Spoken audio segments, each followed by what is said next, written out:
Okay, I'll create a new. So we're dealing now with calculated field. Saan na ba yun? Right, so calculated field pa na tayo. Sulat ko muna. Calculated field. So calculated field is a column. Basically, column siya sa dataset. Or we can say an attribute also, which is based. So, line natin. It is a column based on a or certain computation. Yan. Or a column obtained from a computation. So, yun yung term ng calculated field. So, what we want to do here is for this data set, we already have a data for month. Di ba, meron tayong month na column. And then, we have here year, pero the year is not given directly, no?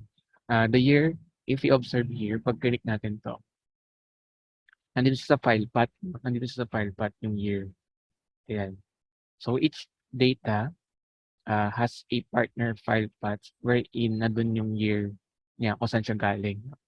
And since hindi siya directly given, we will be doing an calculated field with to extract the year, no? Ayan. So, yun yung gagawin natin. So, clean step tayo dito. And then, I need to make it inside before this one. Bago siya mag-join eh. Lumalabas siya. Okay, okay lang. I-move ko na lang later. No? I-akit ko na lang later siya dito. Ayan. This clean step will perform a calculated field, to get date. Ayan. So, dito muna tayo mag-focus. So, meron ditong actually, you can perform it actually right here, diretso. Pero, to make it parang descriptive per step, no?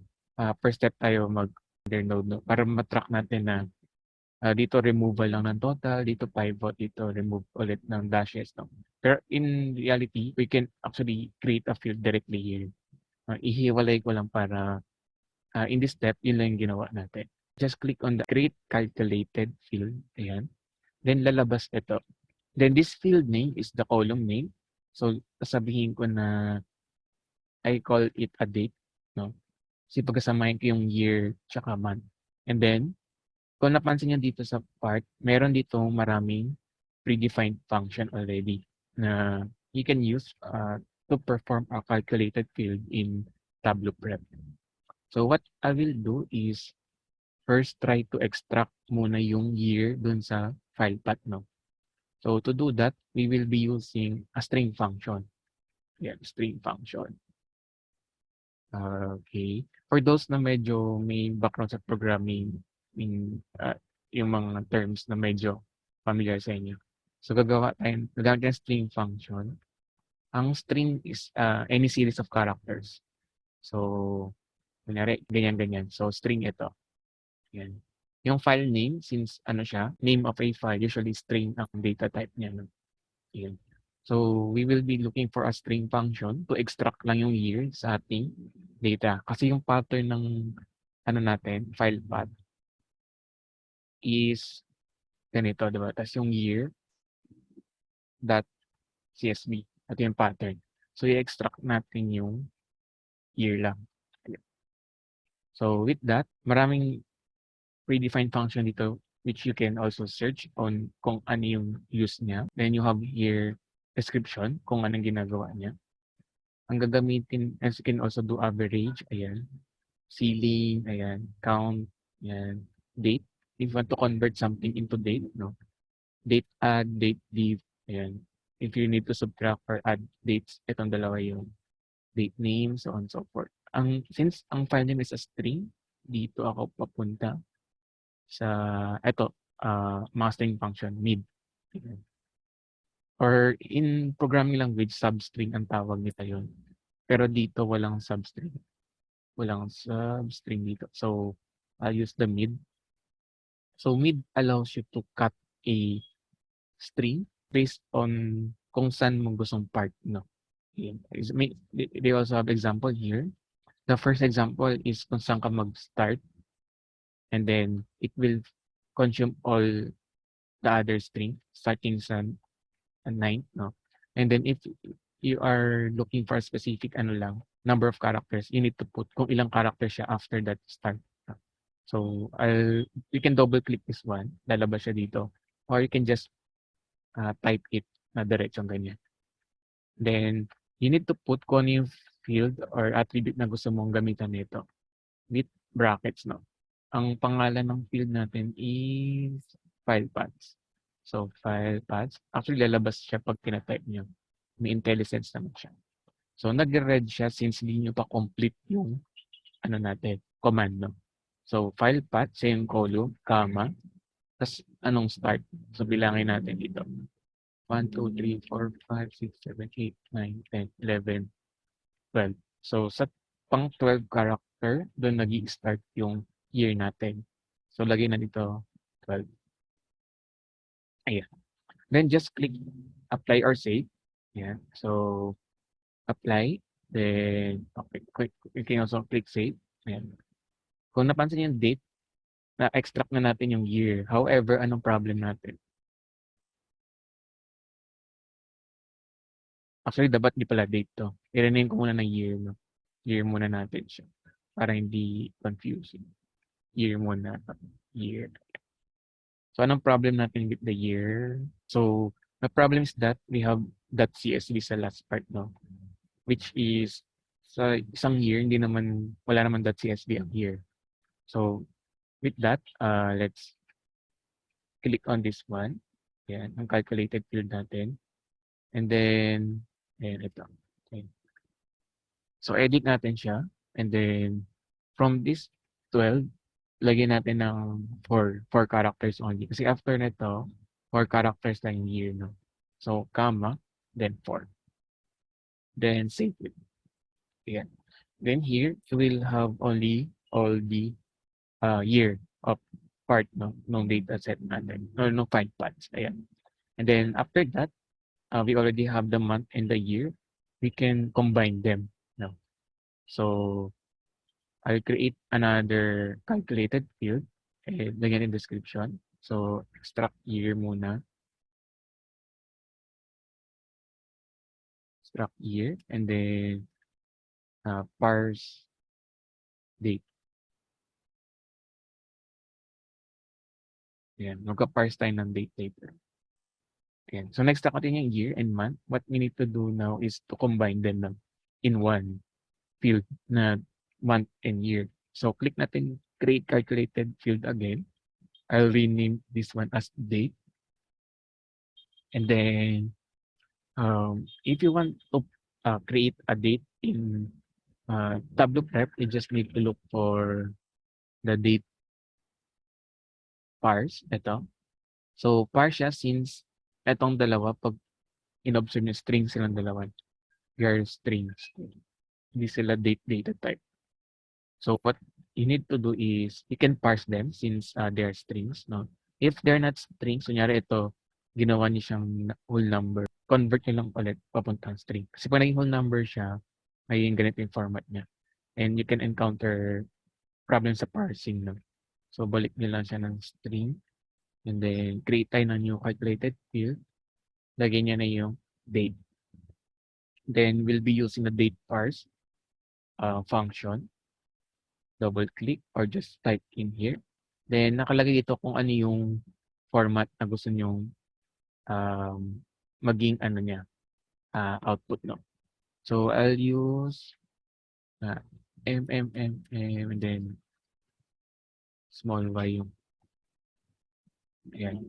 Then, comma, ano yung ipa-parse natin, no? Si month, tsaka si year. Ayan. Yung plus meaning these two fields, no? Ayan. And then yung itong MMMYY, ito yung format ng date na gusto natin makreate sa kanya. There are many date formats. You can actually Google them. date formats. Ayan, ito yung mga yon. You can look to this one if uh, you need a specific date format, no? Pero sa atin, whole month lang plus the year, okay na. Okay. So, then click save. Okay, ba't null ang lumabas? Check natin. Date parse, month plus year. Mhm. Baka walang space. Kailan natin parehas. So, I'll click apply. Ayun, wala ngang space. Ayan. So, kung napansin nyo, by default, Tableau Prep created our field as date and time. Yung ginamit niyang data type. Then, if you expand this one, ayan, since we don't have a day for the date, no? By default, Tableau Prep will make it the first day in a month agad. Kaya naging yung January 2005 naging January 1, 2005. And since we don't have time, by default, if you fill in niya is the 12 a.m. No? Ayan. So, 12 a.m. ang lalagay niya. And since we don't need time here, we can change the data type into date only. Ayan. Para matitira lang is yung date or the month, day, and year lang matitira. Yeah. So I think this is already okay. I'm not sure if I can just drag here, no? Ayaw niya. So you can remove those fields that you don't need anymore.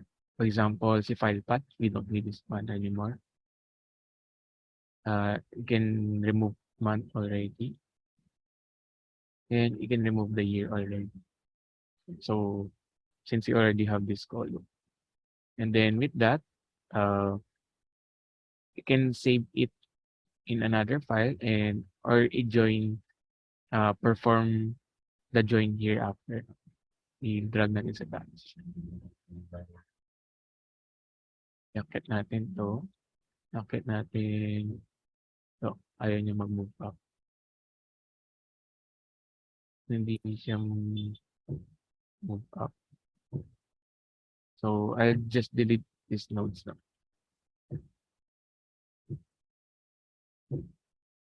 So yun yung output ko. Okay, output. Or kung gusto niyong i-stay siya, okay lang naman na iwalay siya output. Ito yung passenger count with dates. Ayan. Then, flow natin, out file, CSV.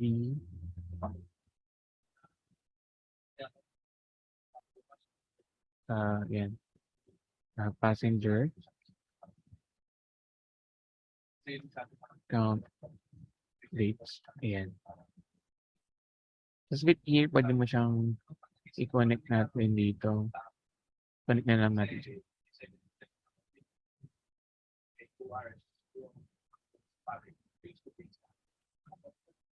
Yung join. Lipat natin dito. Tapos ito. Add.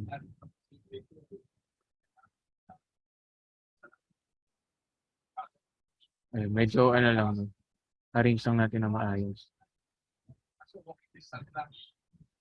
Okay, I can remove this join.